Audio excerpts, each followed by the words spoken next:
At 3:11 in the afternoon, the sky over Coyote Ridge turned the color of a bruise, and if you've ever seen a thunderstorm rumble in over bone-dry hills, you know how a place can go from peaceful to apocalyptic in a breath.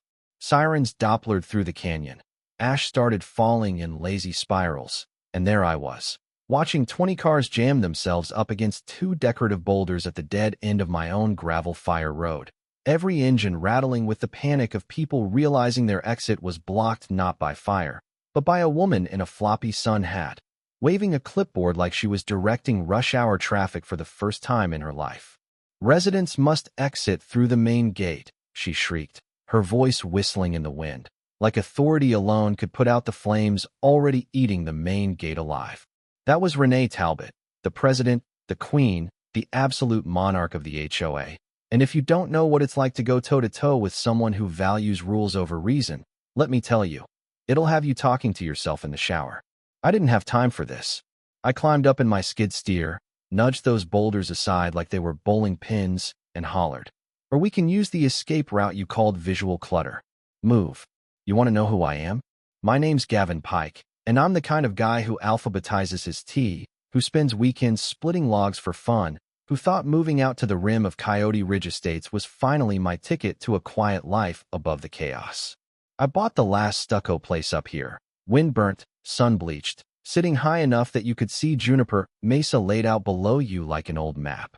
But if you've ever lived in fire country, you know the real neighbor is the wind, and you learn to watch the ridge lines for orange ribbons long before you're old enough to drive.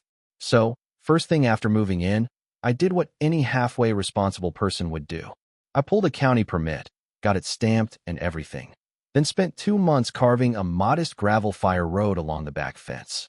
No trees overhanging, reflective posts every 50 feet, a lockbox bolted to a post for first responders. Practical, safe, nothing fancy.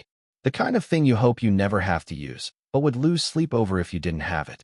Renee, though, oh, she lived for 3 things: sightlines, bylaws, and the word aesthetic. My fire road, apparently, violated all 3. To her, being prepared for disaster was a bigger crime than risking one, because what really mattered was that nothing disturbed her illusion of the perfect neighborhood. She started small, if you want to call a pastel note tucked under your windshield wiper small. Lavender ink, unnecessary secondary driveway. Next week, mint green, gravel tone not community approved. As if gravel comes in a designer palette. From there, it escalated. Suddenly, my name's popping up at every HOA meeting as line item 7. G. Pike egregious egress. I'd sit through PowerPoints with clip-art flames while she sipped kombucha, explaining how my road created a vehicular vibe disruption. Once, I caught her out there at dawn, measuring my reflector poles with a jewelry caliper and muttering about non-conforming dimensional standards. Yeah, that happened. Soon, the fines started rolling in. $50 for unapproved aesthetic infrastructure. $100 for secondary access without architectural committee blessing, which, by the way, was just Renee wearing a different hat. I paid with checks covered in smiley faces. Didn't appreciate the humor. Next morning, I wake up to find my fire road buried under a fresh carpet of sod, dead within days, baked into brittle straw. Then, 6 giant terracotta planters show up, planted right across the mouth of the road like dragon's teeth. Ornamental grasses that wouldn't last the month. Renee, of course, snapped photos for the newsletter, one she wrote, edited, and delivered herself. Restored natural harmony. The caption read, "I rolled those planters down to her driveway with a hand truck, mailed the invoice back with another smiley face." She didn't laugh, not even a chuckle. That's when she went from petty to dangerous. One night, a wrought iron gate appeared, bolted across the easement, padlocked shut. Decorative access control, she called it in an email blast, as if that made it legal. My reflectors vanished overnight, probably stashed in her garage with that caliper.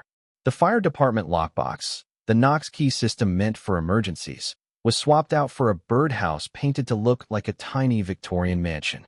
When I replaced the reflectors, she called the sheriff to report vandalism.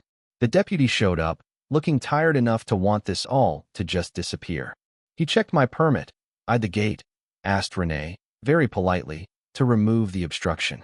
She refused, brandishing paperwork from the architectural committee, which, again, was just her with a badge and a frown. I finally got the county fire marshal involved after the third formal complaint. He sent a letter full of big words like obstruction of emergency egress and violation of Fire Code Section 12 to 43. Renee photocopied it, highlighted authorities, and waved it around at the next meeting as if she was working with the feds. The irony? Totally lost on her. Then came the Monday that changed everything. September wind, lightning strike, and the kind of blaze you see on the news. AO Creek fire, they called it later. Leaping ridges, moving like it had somewhere to be. Smoke thick enough to taste, sky turning from orange to gray to a sickly brown. In minutes, the only road out, our picture-perfect main gate, turned into a parking lot. Folks packed in, panicking, nobody able to move. The archway with Coyote Ridge, carved in Gothic letters? Flames climbed it like a ladder and took it down.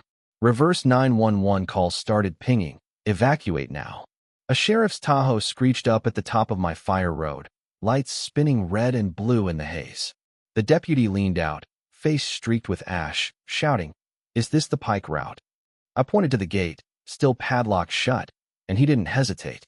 Grabbed a breaching tool from the back, popped that lock like it was nothing, tossed the pieces into Renee's flower bed. "Stand clear or be detained," he said, voice flat and final. No arguing with that. Engine 47 came lumbering up, so big it barely fit the gravel. The crew chief, face streaked with soot, eyes calm as still water, gave me a nod as she passed. I fired up the skid steer, scraped the road flat where Renee's planters had left grooves, and watched as cars started crawling forward, brake lights flickering red through the haze like demon eyes. And Renee? She tried to stand in the way, clipboard clutched to her chest like a magic shield. Even with embers floating down on her shoulders, she still thought she could control the outcome. The sheriff just picked her up, gently, like you'd move a kid having a tantrum, and set her down on the gravel shoulder. "Ma'am," he said, not even trying to hide his exasperation, "you are under investigation for obstructing an emergency route." He nodded toward the rolling wall of black smoke bearing down on us. Renee, speechless for the first time I'd ever seen, pointed at her binder of bylaws like it could stop a wildfire. It was almost sad, in a way, if it hadn't been so dangerous. One by one, we started waving folks through, minivans packed with kids, a guy with a kayak strapped to his roof, a grandma clutching a cat in a laundry basket, a teenager on a motorcycle with nothing but a backpack. The crew from Engine 47 lit a quick backburn, basically setting a line of fire to eat up the fuel before the main blaze got there. The fire hit that gap and fizzled out, split around my little road like it was repelled by logic itself. And when the last car rolled onto the service road and out to safety, the wind shifted again, tossing embers over the cul-de-sac. It didn't matter anymore. Everyone was out, through the road that wasn't supposed to exist, the one Renee had called visual clutter, egregious egress, my pride, and her personal hell. After the smoke cleared, when the fire was finally contained 3 ridges over, the fallout settled over Coyote Ridge like a second layer of ash. The fire marshal filed formal citations against the HOA for blocking a permitted egress, tampering with safety markers, interfering with emergency crews. The insurance company, when they saw invoices for decorative access control and architectural compliance enforcement, froze all reimbursements. They demanded new leadership in writing. Renee was ousted in an emergency vote, took 11 minutes, and sounded a lot like applause. The judge sentenced her to 40 hours of community service, specifically with the county's Firewise program. It wasn't an accident. Her assignment? Help maintain my road and teach evacuation drills to the neighbors she'd nearly gotten killed. The HOA had to draft a real evacuation plan, post reflective markers at every exit, and put up a permanent sign at the top of my gravel lane. It reads, "Pike Emergency Egress, do not block." Renee was there when they bolted it in, standing beside me, her face the color of concrete, saying nothing. I looked at the sign, looked at her, let out the smallest smile, and said, "Very aesthetic." She turned and walked away without a word. And you know, sometimes justice looks like a metal sign and a gravel road nobody wanted until they needed it most. Sometimes it's a woman in a sun hat getting a lesson in humility from a wildfire. But here's the thing. Maybe the real question isn't about who was right or wrong, but about how much control we're willing to give up to people who care more about rules than reality. You ever dealt with someone like that? Yeah, me too. So what do you think? Was it just desserts, or did it go too far? Ever tangled with an HOA or watched a rulebook turn into a weapon? Drop your thoughts below, share your own war stories. Because out here, sometimes the only way through hell is the road you build yourself.